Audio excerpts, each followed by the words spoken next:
Heather Johnson. I'm here with Chris Cope, the Ultimate Fighter, Season 13, Team Brock Lesnar. I'm also representing TVideoTours.com and MMA Fighter Promotions. Chris, what an exciting episode tonight. I know the first episode was kind of an introduction to the show, but what did you think? I mean, this is exciting. No one knew what to expect. You were basically going into it the underdog for sure, and you came out of it totally represented. So nobody thought I had a chance in hell of beating them. Well, you know what they didn't say about Javier was the guy's brown belt jiu-jitsu, brown belt judo. He trains with Team Tompkins over in Vegas. He was what's his name? Who's got his fight?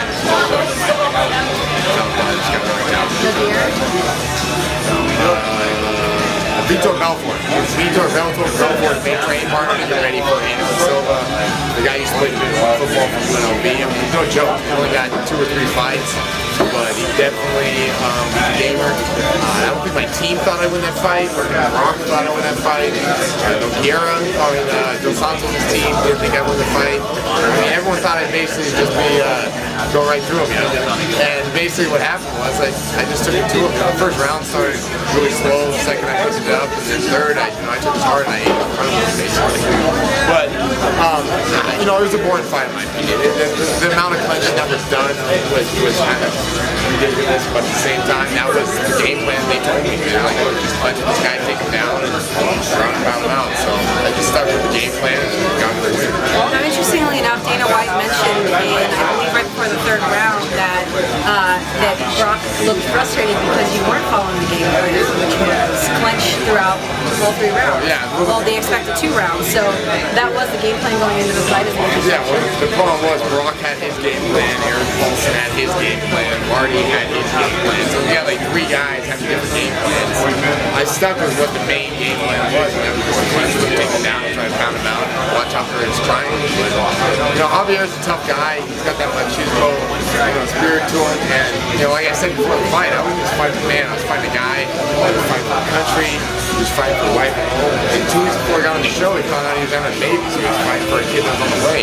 But I was just fighting for myself. And you know, Javier, I love him and everything else, but for the second round, I didn't want to be there anymore. I was just getting started and getting going, and that's where I took it into. That's why I say the way I fight is I take people out and keep going and I come out. That's what I do. Well, let's talk about the training preparation going into the fight.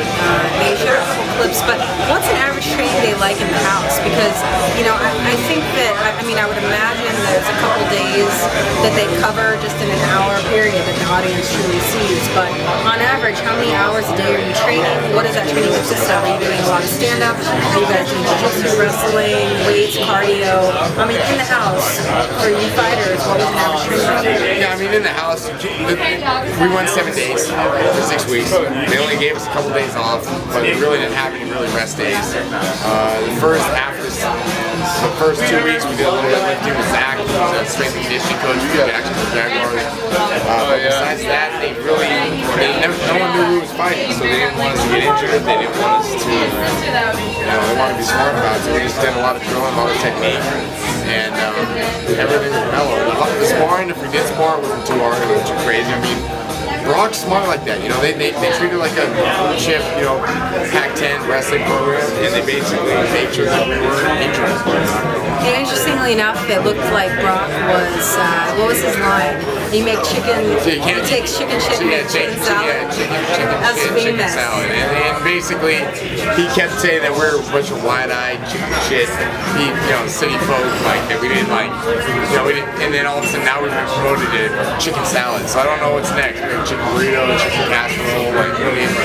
That's the thing about Brock, that guy doesn't care. He'll say whatever he wants, he doesn't censor himself at all, which I respect about him. He keeps it real. I was going to say, you got to appreciate someone who keeps it real. You always know where you stand, especially when it comes from a coach. Yeah. So, some of the feedback too from the other team, Dos Santos' team, was that you looked nervous when you were squaring off. They suggested you were shaking. Were you nervous? Did they want you to play in the cage at all? Or, did you feel any pressure? Because I know that must have been a really intense situation fighting for your team, especially because the first episode your team lost, and so this win was really important. How much nerves came into play? Did you go in there and you knew what you had to do, or were you able to shut it off? Well, I basically, when I do that before every fight, I shut it off and I just listen to my corner. Whatever they tell me to do, I do. And the thing is that nobody believed in me except myself. The man in the mirror was back on me. That was the problem, is that I'm in a house, I don't have any outlet, I don't have coaching. I mean, I got coaching, but I don't really know if I can read before I get a fight. I don't have a cell phone to call loved ones, like it's not TV, I don't have any distractions, I don't have the time to fight, and I have to trust myself. Complete strangers that are on my team, so that was a nerve-wracking part. You know, I started with impressions. Everyone thought Javier was going to go right through me. That was anything, and I had to take it to him. You know, I kind of like fighting better when I am the underdog because, you know, it's only up from it's there. Win-win. Yeah. I think when you fight someone that's less potential, it's a lose-lose situation. Absolutely. Tell me a little bit about who left the show. There was a guy that reminded me of his name, Keon. And, you know, I think a lot of people were disappointed, certainly from his team, that he was losing out on an opportunity. But as you mentioned, he really missed his family, he missed his daughter.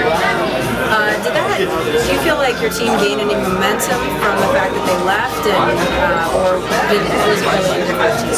Well, it was kind of indifferent, but at the same time, Keon's got to understand, I think a lot of people understand now that when you go into a fighter house, if you're venturing into a house, you're venturing into a place that's it can be very dark, it can be with no personal hell, it can be no personal heaven. It's basically, you know, what you make. And the thing is that we all had loved ones, we all had, you know, girlfriends, wives, kids, stuff like that. We all had something that was left behind that we were missing, and we just have to look at the end of the tunnel. I mean, being the Ultimate Fighter, it's a marathon, it's a sprint, so you gotta pace yourself on this Keon. Let it get to the end of the day. I mean, he did what he had to do, but the thing is that when you're in that house, people will fight and die for that. So, speaking of loved ones and girlfriends and wives we leave behind, there was an important part of this episode, I know it's close to my heart, which is, of course, the letter, which I won't talk about. But more importantly, Bun Bun, the stuffed bunny. Tell me about Bun Bun. Did you get a lot of shit in the house for Bun Bun? I know Brock lifted it up in arms, and Bun Bun's now famous. But can I ask, were you the first guy in history to ever bring a stuffed animal into the Ultimate Fighter house? I might have actually been the first guy that done that. I don't know. I just know Jordan, so definitely got me through some rough times. But when I was putting the wrap in my bed when I first got in the house, the first thing I said is like, hey, if anyone messes with the wrap, what is this? But Trash Bag Charlie / aka Gold Steel Chuck basically took Miles' place, sleeping next to me, and I think he might have violated the bunny. I don't know. And evidently Germany, aka Norden, was humping my bed all the time. He might have humped the rabbit too. I don't know. That must have been. They claim he did it, but who knows? The only time will tell. But yo, the rabbit definitely gave me got me through there. And the letter you wrote me definitely got me through a lot of stuff that made a lot of sense. And, I read it every morning. I read it every night. Just tried to resonate with it. That's all you do. Because the thing is, you got to take every day by day in that house. And everybody kept counting days down, drove me nuts. Like, treat it like this. It's like running a marathon, going, oh, I only have 10 miles. I only have 9 miles. It's driving me nuts. So you just got to see the light in a tunnel. That's kind of what the rap letter did. So, sorry, I completely forgot mine. I'm glad you're editing this too. What was I going to ask? Oh, Chris, tell me about your injuries. It looks like in the second and third round, your eye got cut.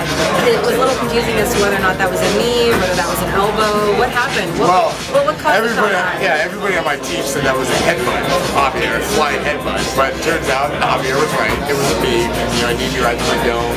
And it took 16 stitches.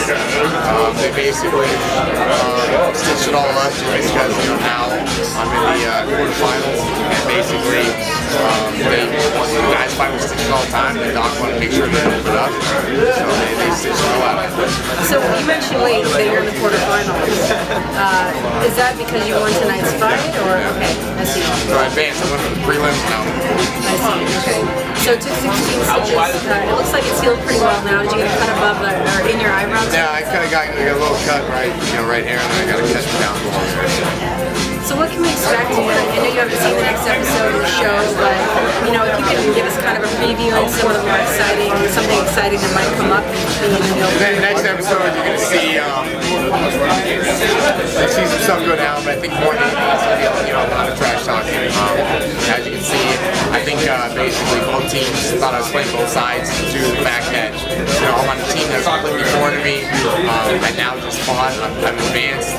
You got 5 other guys that haven't fought yet. And not to mention we're fighting a squad that I know all the coaches. So you'll have to wait till the next episode. Basically, you'll see some. And I want to ask you lastly, it looks like Paulie from, you mentioned he trained with you, Team Quest, and he had quite a bit to say before the fights.